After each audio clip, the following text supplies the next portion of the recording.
जय हिंद बच्चों। कैसे हैं आप सभी लोग। आशा करता हूं आप सभी लोग अच्छे होंगे, स्वस्थ होंगे। और जीके डीएस के भंडारा यूट्यूब चैनल का आपका बहुत बहुत स्वागत है। तो आज की इस वीडियो में आपको आरपीएफ एसआई में अच्छा स्कोर कराने के लिए एक और प्रैक्टिस सेट लेकर के आ चुका हूं। जो आज का हमारा प्रैक्टिस सेट है, ये प्रैक्टिस सेट नंबर 6 है।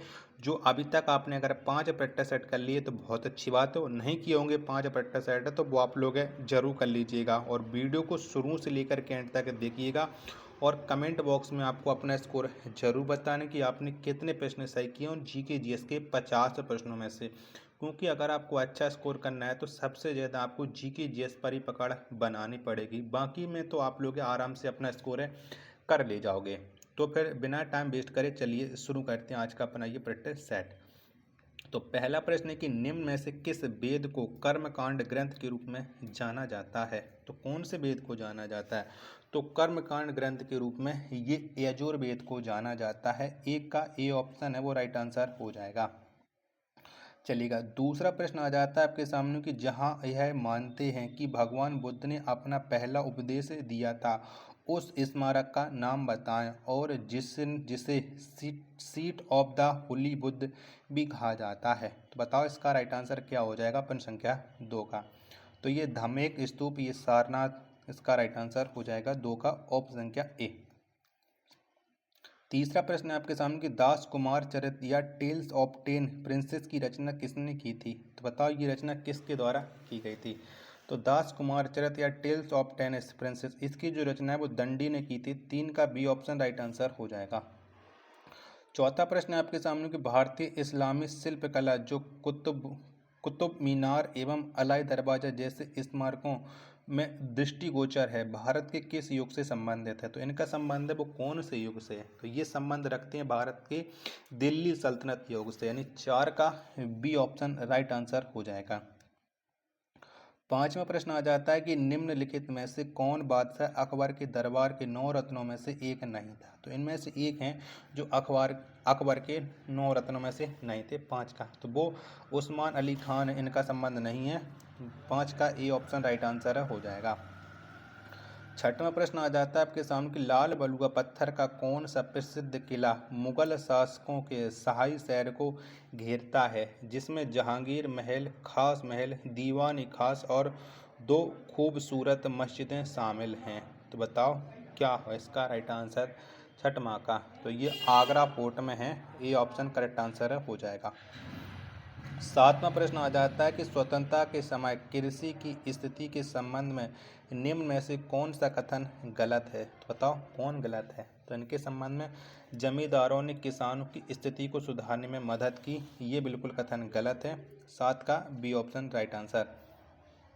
आठवां प्रश्न है आपके सामने कि सर विलियम जोन्स ने एशियाटिक सोसाइटी ऑफ बंगाल की स्थापना किस वर्ष की थी। तो कब ये स्थापना हुई थी। तो एशियाटिक सोसाइटी ऑफ बंगाल की जो स्थापना है वो 1784 में की गई थी। 8 का सी ऑप्शन राइट आंसर हो जाएगा।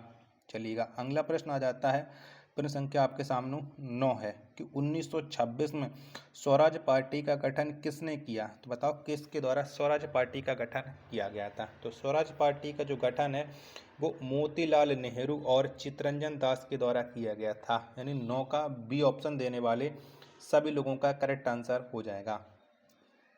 10वां प्रश्न है कि आधुनिक अर्थशास्त्र का जनक किसे माना जाता है। तो आधुनिक अर्थशास्त्र, इसका जो जनक है वो एडम स्मिथ को मानते हैं। यानी 10 का ए ऑप्शन राइट आंसर हो जाएगा।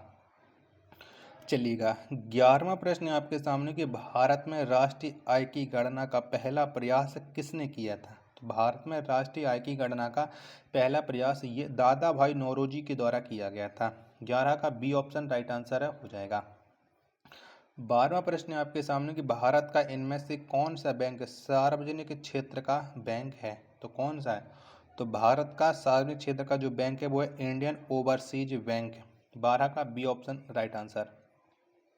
13वां प्रश्न है कि निम्नलिखित में से कौन सा कथन भारत के बैंकों के संदर्भ में सही नहीं है। तो बताओ इनमें से कौन सा कथन है जो गलत है। तो भारतीय रिजर्व बैंक भारत का निजी बैंक है, ये कथन बिल्कुल गलत है। यानी 13 का डी ऑप्शन राइट आंसर हो जाएगा। बाकी के तीनों कथन एकदम से सही है। 14वें नंबर का प्रश्न कि जिस दर पर आरबीआई बैंकों को ऋण देती है उसे कहा जाता है, तो बताओ उसे कौन सी दर कहा जाता है। तो उस दर को कहते हैं रेपो दर, यानी 14 का ए ऑप्शन राइट आंसर हो जाएगा। 15 नंबर का प्रश्न है आपके सामने कि शब्द कॉमेट प्राचीन डॉट डॉट शब्द से आया है जिसका अर्थ लंबी पूंछ वाला तारा। तो बताओ कॉमेट शब्द है वो कौन सी भाषा से लिया गया है। 14 का राइट आंसर क्या हो जाएगा। तो कॉमेट शब्द को लिया गया है यूनानी भाषा से, यानी 15 का बी ऑप्शन राइट आंसर हो जाएगा। अगला प्रश्न है प्रश्न संख्या 16 है आपके सामने कि भूपर्टी में पाया जाने वाला दूसरा सर्वाधिक प्रचुर तत्व कौन सा है। तो बताओ कौन सा है। तो भूपर्टी में पाया जाने वाला दूसरा प्रचुर तत्व है वो है सिलिकॉन। 16 का बी ऑप्शन राइट आंसर हो जाएगा। 17 नंबर का प्रश्न कि डॉट डॉट में ओजोन की उपस्थिति सूरज की हानिकारक परावैंगनी विकिरणों को पृथ्वी की सतह तक पहुंचाने से रोकती हैं। तो बताओ इसका राइट आंसर। तो जिसका इसके लिए बता रहा है स्ट्रेटोस्फीयर, इसका राइट आंसर हो जाएगा 17 का सी ऑप्शन। 18वां प्रश्न है आपके सामने गोबी मरुस्थल निम्नलिखित में से किस महाद्वीप में स्थित है। तो कौन से महाद्वीप में। तो जो गोबी मरुस्थल है ये एशिया महाद्वीप में स्थित है। 18 का डी ऑप्शन राइट आंसर हो जाएगा। आशा करता हूँ कि आपको ये वीडियो जरूर पसंद आ रही होगी, तो वीडियो को लाइक और चैनल को सब्सक्राइब करना ना भूलें। 19वां प्रश्न है कि ऑस्ट्रेलिया का सबसे अधिक घनी आबादी वाला शहर कौन सा है। तो बताओ कौन सा है। तो ऑस्ट्रेलिया का सबसे घनी आबादी वाला जो शहर है वो सिडनी है। 19 का बी ऑप्शन राइट आंसर हो जाएगा। 20वां प्रश्न कि इनमें से किस भारतीय राज्य की सीमा अरब सागर से जुड़ी हुई है। तो कौन से राज्य की सीमा अरब सागर से जुड़ी हुई है। 20 का आंसर तो गुजरात राज्य की जुड़ी हुई है। 20 का सी ऑप्शन करेक्ट आंसर हो जाएगा। चलिएगा अगला प्रश्न है प्रश्न संख्या 21 है आपके सामने कि अमीन द्वीप और मिनिकॉय किस भारतीय केंद्र शासित प्रदेश के हिस्सा हैं। तो बताओ ये किसके हिस्सा हैं। 21 का राइट आंसर क्या हो जाएगा। तो ये लक्षद्वीप के हिस्सा है। किसके। लक्षद्वीप के हैं। 21 का डी ऑप्शन राइट आंसर हो जाएगा। 22वां प्रश्न है कि सोन नदी का उद्गम स्थल निम्नलिखित में से कौन सा है। तो कहाँ से सोन नदी का उद्गम होता है। 22 का आंसर आपको बताना है। तो अमरकंटक पहाड़ी से सोन नदी का उद्गम होता है। 22 का डी ऑप्शन राइट आंसर हो जाएगा। 23वां प्रश्न आ जाता है आपके सामने कि दक्षिण भारत के पहाड़ी क्षेत्रों में मौजूद निम्नलिखित कौन सी मिट्टी इस क्षेत्र को चाय और कॉफी की कृषि के लिए उपयुक्त बनाती है। तो बताओ दक्षिण भारत में कौन सी मिट्टी पाई जाती है। 23 का आंसर तो यहाँ पर लेटेराइट की मिट्टी पाई जाती है। 23 का डी ऑप्शन करेक्ट आंसर है हो जाएगा। 24वां प्रश्न है आपके सामने कि भारत की पैथन जल विद्युत परियोजना कहाँ स्थित है। तो बताओ कहाँ पर है।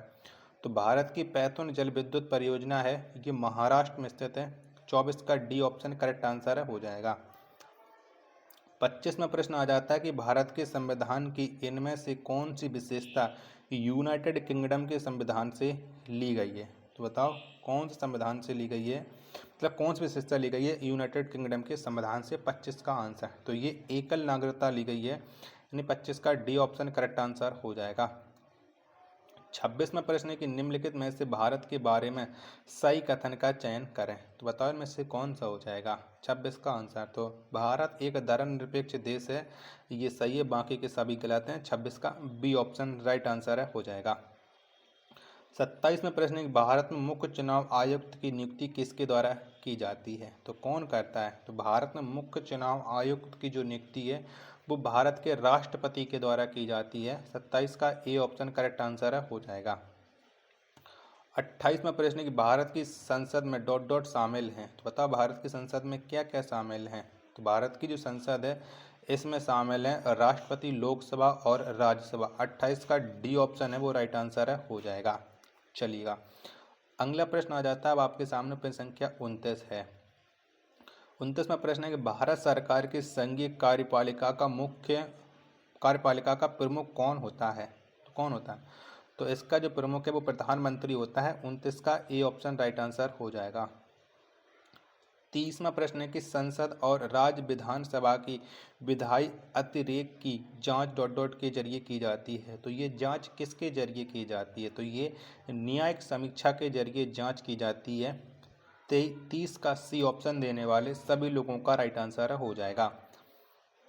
31वां प्रश्न है, भारतीय संविधान के किस अनुच्छेद में पंचायतों को परिभाषित किया गया है? तो कौन से अनुच्छेद में पंचायतों का वर्णन है? 31 का आंसर तो अनुच्छेद 243 में है। 31 का डी ऑप्शन करेक्ट आंसर है, हो जाएगा।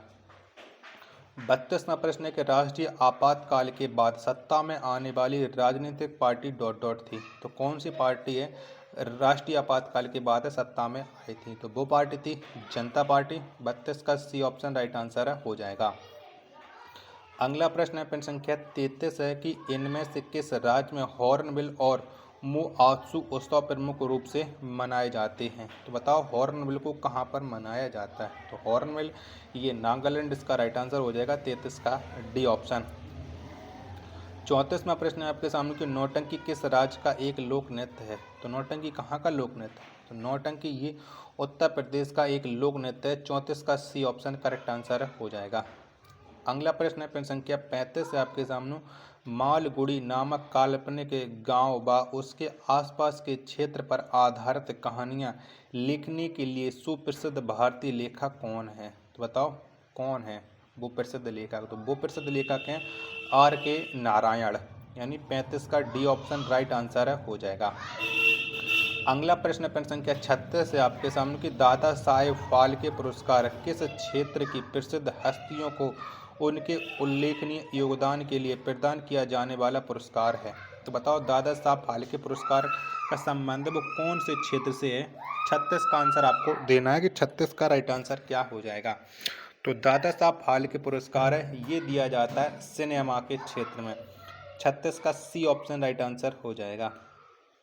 37वां प्रश्न कि इनमें से किस अंतर्राष्ट्रीय संगठन का मुख्यालय वाशिंगटन डीसी में है? बताओ वाशिंगटन डीसी में किसका मुख्यालय है? तो अंतर्राष्ट्रीय मुद्रा कोष, जिसे हम IMF बोलते हैं, इसका मुख्यालय हो जाएगा 37 का ए ऑप्शन। 38वां प्रश्न है कि निम्नलिखित में से कौन सा टूर्नामेंट हॉकी से संबंधित है? तो इनमें से एक टूर्नामेंट का संबंध हॉकी से, वो कौन सा है? तो उसका संबंध है रंगास्वामी कप से। 38 का ए ऑप्शन राइट आंसर हो जाएगा। 39वां प्रश्न है आपके सामने कि निम्नलिखित में से किस खिलाड़ी का उपनाम CR7 है? तो बताओ CR7 के नाम से किसे जाना जाता है? तो ये जाने जाते हैं क्रिस्टियानो रोनाल्डो। 39 का बी ऑप्शन करेक्ट आंसर हो जाएगा। अगर आपको ये वीडियो पसंद आ रही होगी तो प्लीज़ वीडियो को लाइक और चैनल को सब्सक्राइब करना ना भूलें। 40वां प्रश्न है कि सचिन तेंदुलकर ने अंतर्राष्ट्रीय क्रिकेट में अपना 100वां शतक किस टीम के खिलाफ लगाया था? तो कौन सी टीम के खिलाफ लगाया था? तो 100वां शतक है सचिन तेंदुलकर ने बांग्लादेश के खिलाफ लगाया था। 40 का सी ऑप्शन देने वाले सभी लोगों का करेक्ट आंसर हो जाएगा। 41वां प्रश्न आ जाता है कि 1975 में पहली बार आयोजित विश्व हिंदी सम्मेलन की पहली वर्षगांठ को चिन्हित करने के लिए प्रति वर्ष कौन सा दिन विश्व हिंदी दिवस के रूप में मनाया जाता है? यानी विश्व हिंदी दिवस है वो प्रत्येक वर्ष कब मनाते हैं? तो प्रत्येक वर्ष विश्व हिंदी दिवस है 10 जनवरी को मनाया जाता है। 41 का सी ऑप्शन राइट आंसर हो जाएगा। 42वां प्रश्न है कि बहत डॉट डॉट की मुद्रा है। तो बहत कौन से देश की मुद्रा है? तो ये है थाईलैंड की। 42 का सी ऑप्शन राइट आंसर हो जाएगा। 43वां प्रश्न है आपके सामने कि किसी पिंड पर लगाए गए बल द्वारा किया गया कार्य पिंड द्वारा बल की दिशा में तय की गई दूरी और लगाए गए बल की मात्रा के गुणनफल के बराबर होता है। निम्नलिखित में से कौन सी कार्य की इकाई नहीं है? तो बताओ इनमें से कौन सी है जो कार्य की इकाई नहीं है? तो ये kilogram metre upon second square ये बिल्कुल नहीं है, यानी 43 का ए ऑप्शन करेक्ट आंसर हो जाएगा। 44वां प्रश्न है आपके सामने कि मल्टीमीटर में क्या होता है? तो बताओ क्या होता है? तो मल्टीमीटर इसमें होता है वोल्ट मीटर, करंट मीटर और ओहम मीटर, यानी 44 का डी ऑप्शन राइट आंसर हो जाएगा। 45वां प्रश्न है आपके सामने कि भू केंद्रीय और सूर्य केंद्रीय शब्द किसे संदर्भित करते हैं? तो बताओ एक किसे संदर्भ करते हैं? 45 का राइट आंसर क्या हो जाएगा? तो ये संदर्भ करते हैं पृथ्वी और सूर्य के चारों ओर नक्षत्रीय वस्तुओं की गति को प्रतिबंधित करने वाले नियम को। 45 का ए ऑप्शन है वो राइट आंसर हो जाएगा। 46वां प्रश्न है आपके सामने कि डॉट डॉट प्रकृति में विद्युत धनात्मक होती है, बताओ क्या होती हैं। 46 का आंसर, तो धातुएं प्रकृति में विद्युत धनात्मक होती हैं। 46 का ए ऑप्शन है वो राइट आंसर हो जाएगा। 47वां प्रश्न है आपके सामने कि डॉट डॉट विद्युतीय तटस्थ और कमजोर सूक्ष्माणु पर परस्पर प्रभाव है, बताओ। 47 का राइट आंसर, तो ये न्यूट्रॉनो इसका करेक्ट आंसर हो जाएगा। 47 का ए ऑप्शन चलेगा। 48वां प्रश्न है आपके सामने कि दी गई अभिक्रिया में निम्न में से किसका अपचयन होगा, तो बताओ इस अभिक्रिया को जब हम सॉल्व करेंगे तो किसका अपचयन हो जाएगा, तो ये हो जाएगा Zn यानी जिंक का। डी ऑप्शन राइट आंसर हो जाएगा। 49वां प्रश्न है आपके सामने के रंगहीन लवक क्या कहलाते हैं, तो बताओ क्या कहलाते हैं। तो जो रंगहीन लवक हैं ये ल्यूकोप्लास्टिक कहलाते हैं, यानी 49 का डी ऑप्शन राइट आंसर हो जाएगा। 50वां और अंतिम प्रश्न है कि डीएनए अनुक्रम में जीन को चिन्हित करने की प्रक्रिया को क्या कहा जाता है, तो इस प्रक्रिया को कहा जाता है एनोटेशन या एनोटेशन कहा जाता है। 50 का सी ऑप्शन राइट आंसर हो जाएगा। आशा करता हूँ कि आपको ये वीडियो पसंद आ रही होगी, तो वीडियो को लाइक कमेंट और चैनल को सब्सक्राइब करना ना भूलें। मिलते पर अपने एक और नेक्स्ट वीडियो के साथ, तब तक के लिए धन्यवाद। जय हिंद, वंदे मातरम।